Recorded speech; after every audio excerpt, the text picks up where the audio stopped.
اسلام ابو جہل نو بدر بچیاں کو مروا دیندا اسلام دا اپنا اجازت ہے اس نو کسے دا بار نہیں اس دا ایک اپنا ہی کا بات ہے اے ہن میرے دسو اے جڑے وڈے وڈے خان تے جنہ ترم خان تے ایڈے فلاں فلاں لبیک دے بال بھی نعرہ لاندے تے این نکر جوڑ جاندے اے تہاڈا کی خیال ہے بھئی ساڈی پاور ہے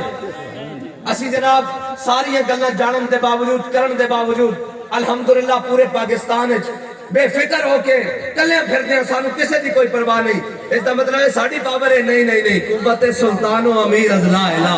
اور ہیبت مرد فقیر از لا الہ اقبال کہتا قیامت تک کسے قوت آ سکتی وہ سلطان ہوئے اور صلاح الدین ایوبی ہوئے یہ اس سے قوت آ سکتی تے لا الہ الا اللہ دی پاور نال آ سکتی اور مرد فقیر ہوئے بیٹھے ویل چیئر تے ہوئے تے پورا کفر کمدا ہوئے لا الہ الا اللہ دی پاور نال رسول اللہ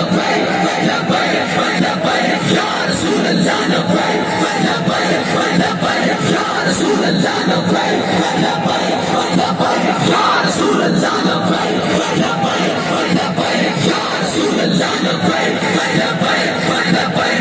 رسول اللہ یا رسول اللہ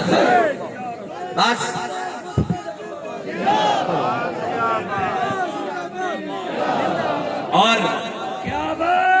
اور اسی مجاہد ملت غازی ملت حضرت علامہ مولانا عبدالستار خان نیازی نبر اللہ مرقدہ اور ساڑھے بڑے بڑے سن ساڑھے بڑے وہ تھوڑی سن جن انگریزہ دے کتے نوائن اے نہیں سن ساڑھے بڑے اللہ دے بندے ساڑھی تاریخ بڑی صاف ہے سانو اپنی تاریخ تے بھی شرمندگی نہیں سانو اپنے حال تے بھی شرمندگی نہیں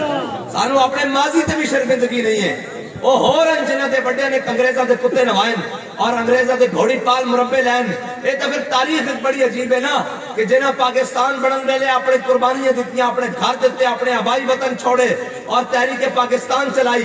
اور مولانا عبدالستار خان نیازی کے تو مارشاءاللہ ایڈمنسٹریٹر کے سامنے پیش ہوئے نا تو انہوں نے کہا نیازی میں نے آپ کی تاریخ پڑھی ہے آپ نے ہمیشہ تحریکوں میں حصہ لیا ہے تو آپ کو اس جرم میں سزائے موت دی جاتی ہے آپ ہمیشہ تحریکوں کا حصہ رہے ہیں تو مولانا عبدالستار خان نیازی پتہ ہے پھر مولانا عبدالستار خان نیازی سن فرمایا اس طرح پگڑی لائی اپنے سر تو پتہ ہے نا شملہ اتنا تر رہا ہوتا سی اتنا کسی نے پوچھا حضور اتنا تر رہا کیوں کھڑا رہندا فرمایا ایمان دے زور نہ کھڑا رہندا اور کا دے نہ کھڑا اور آپ عراق وچ گئے نا تے آپ وجی بھی بڑے سن اور جناب ہاں جی دیکھ لے شکل میری کس کا آئینہ ہوں میں یار کی شکل ہوں اور یار میں فنا ہوں میں ہاں جی آپ بڑے حسین سن اور اقبال کہندہ عاشقان اوز خوبہ خوب تر خوش تر و زیبہ تر و محبوب تر کہندہ جڑے حضور دے عاشق بن جاندے نا کائنات سب نہ سونے بھی بن جاندے سب نہ محبوب بھی بن جاندے اور زیب و زبائش اور آرائش انہوں تے ختم ہو جاندی پھر مولانا عبدالستار خان نیازی ایڈا ترہ بدے ہویا تھے جناب عراق دی پارلیمنٹ گئے اتھے بڑے بڑے علماء مشاہد پوری دنیا دے جناب علماء آئے ہوئے کہ انہوں نے کہا جناب ہر مولوی میں اس طرح دا ترہ پڑھنا چاہیے تھا اپنے سر تے علامہ نے جناب تاریخ 7 جملے کیا ہے فرمایا سر تے ایشہ ترہ رکھنا تا چاہیے تھا پھر کسے تے سامنے جھگڑنا نہیں چاہیے تھا ایسا دی تاریخ ہے اسی کوئی اپنی تاریخ تو شرمندہ ہوا کہ چھپا کے منہ آویں گے کہ جناب ساڑی تاریخ ہے ہو جائی کہ اسی بیان نہیں کر سکتے اور جناب ہے نہیں کر سکتے ساڑی تاریخ بڑی سیدھی ہے ساڑا ہاتھ امیر المجاہدین کے ہاتھ ٹھیک ہے انہاں دا ہاتھ اپنے قائدین دے ہاتھ علامہ عبدالستار خان